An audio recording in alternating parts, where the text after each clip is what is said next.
Hello everyone, welcome back to Classic Comics. So there's been a bunch of articles that dropped today about the new DC Future State event that's going to be coming to DC next spring. So basically they're going to be ceasing publication on their regular titles for a few months, and during that period they're going to be publishing a bunch of alternative future versions of their characters.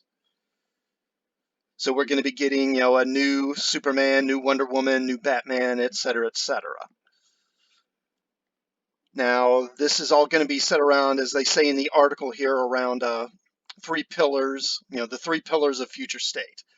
So this event is going to be divided into three core pillars: Superman family, Batman family, Justice League family.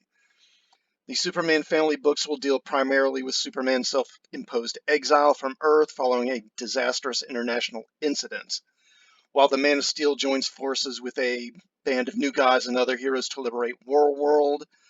His son Jonathan takes up the mantle of Superman on Earth. Wonder Woman is also included as part of the Superman family line.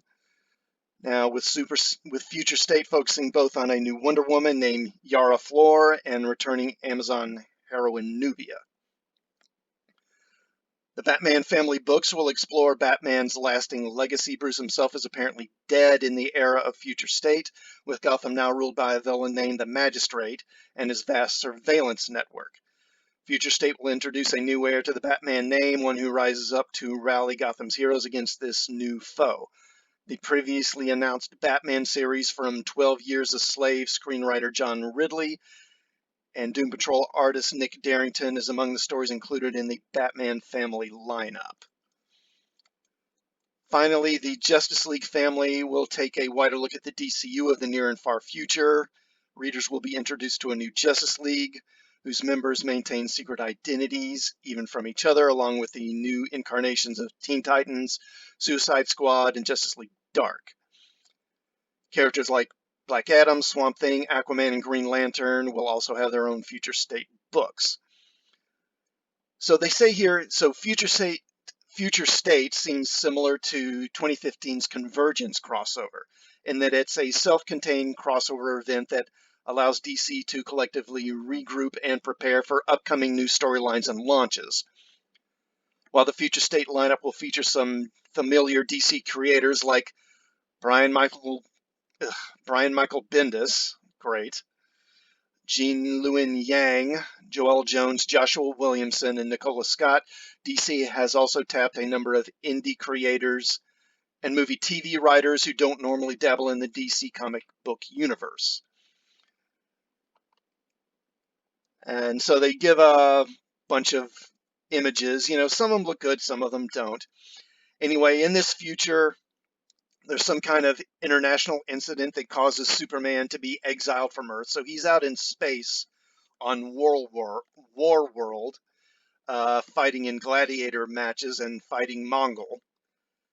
And we see an image of that here, while his son Jonathan is going to become the new Superman on Earth. And they kind of talk about that here. While Future State isn't necessarily intended to be more or less dark than the present day DCU, it does seem as though the future isn't terribly kind to Kal-El. For reasons that won't be immediately revealed, Superman has fallen out of favor with the people of Earth, causing him to leave his adopted world behind and begin a new mission in the stars. The exact reason for his departure and his newfound mission on War World will be revealed over the course of Future State. Though Rich was clear, all of this builds directly on what writer Brian Michael Bendis has been crafting in the pages of Superman and Action Comics. As he explained, the events of Future State are basically the inevitable result of Superman's decision to reveal his secret identity and his shift toward defending the universe as a whole rather than just Metropolis or Earth. And then they also talk here about with Superman now a pariah who's left Earth behind, you might think Lex Luthor would be having the time of his life in the year 2030, but Rich teased that won't be quite the case. We're actually dealing with that in Superman versus Imperious Lex, a miniseries that Mark Russell and Steve Pugh are doing, who people know as the great team behind the Flintstones. Okay, sure, whatever. That is more of a satirical tone, more of a lighthearted tone uh, as Lex Luthor. That doesn't seem phrased properly.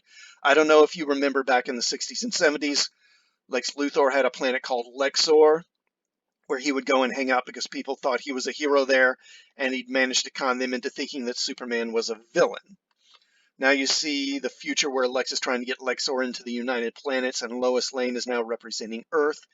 She's trying to stop him, and this is how Superman gets in the middle. Again, that's not phrased well.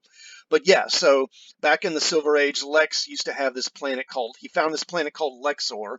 And on Lexor, basically, he was their Superman. He was a hero, and they viewed him as their champion and protector and all this from Superman, who they thought was a villain. Lexor, and he had a wife and a child there and everything. That planet actually got destroyed in this issue of Action Comics, which was what, issue 544, 45th anniversary issue. In the story, he's on Lexor, and that's where he actually originally got his armored suit. This was the issue that introduced his armored suit.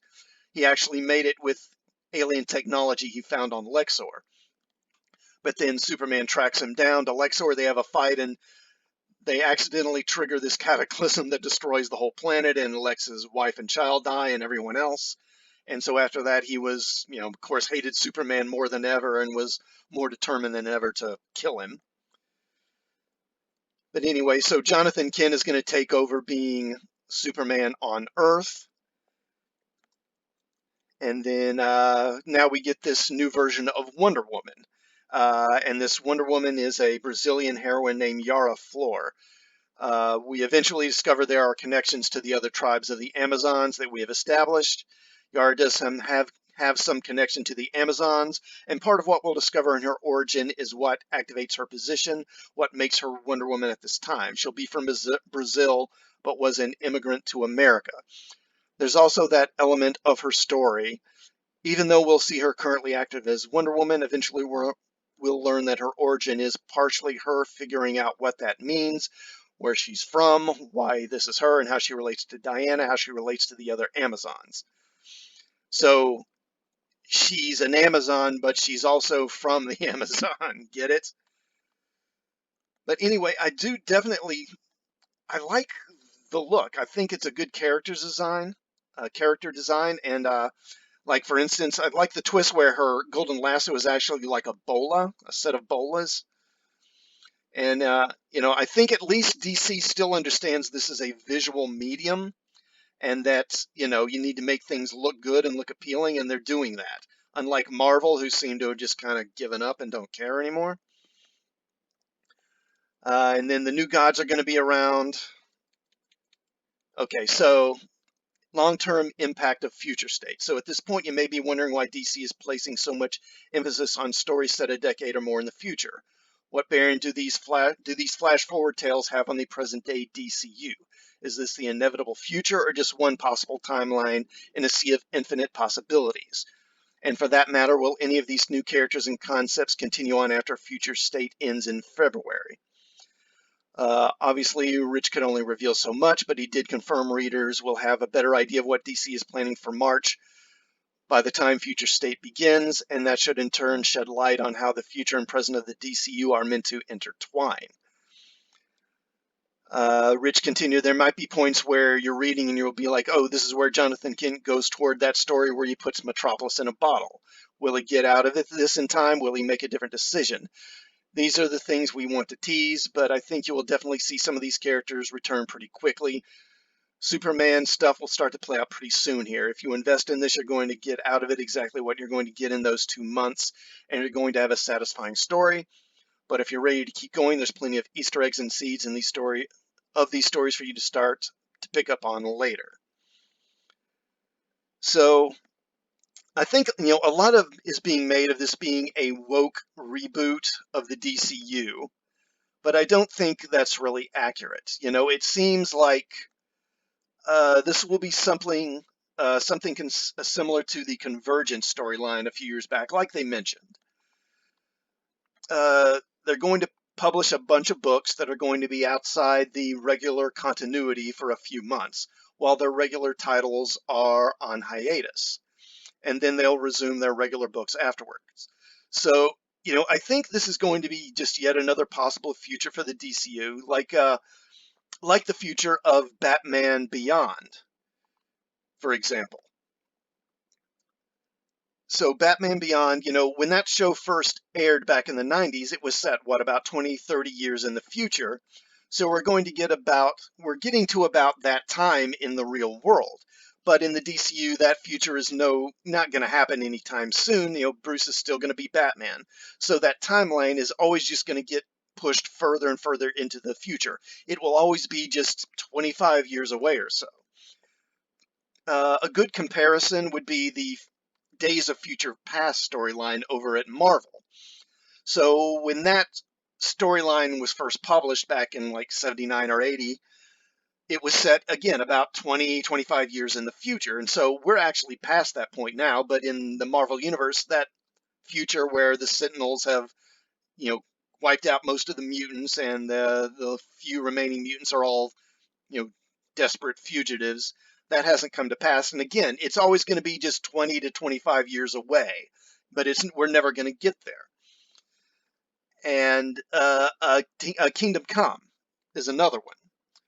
That Kingdom Come future, when Kingdom Come was first published in about 96 or so. Again, it was set about, 25 years or so in the future, and we're around about that time now, but in the DCU, that hasn't come to pass, and it's not going to. It's always going to be just out there in the future as one possible future. And this future state's going to be the same thing, I think, for the most part. I think that, these new characters, they will pop up from time to time. And I'm sure that DC will get lots of praise from the media for these new diverse characters and all that. And I'm sure they'll try to push these characters in cartoons and TV shows to some degree. For example, I'm sure you could see some of these characters appear on Legends of Tomorrow, for example. But I don't think these characters are going to replace the established versions unless the fans just buy a ton of these issues, and I don't see that happening. It'll be interesting to see what kind of sales these things really have. So, yeah, I'm interested in Justice League, interested in this new Wonder Woman, actually. Also, the new Aquaman, maybe Superman. That's about it. But how about you? Are you interested in these new versions of DC's characters? Or are you just going to skip this? Let me know in the comments, and please hit the like button before you leave. And also, please subscribe to the channel and hit the bell for notifications. I'll see you next time. Thanks for watching.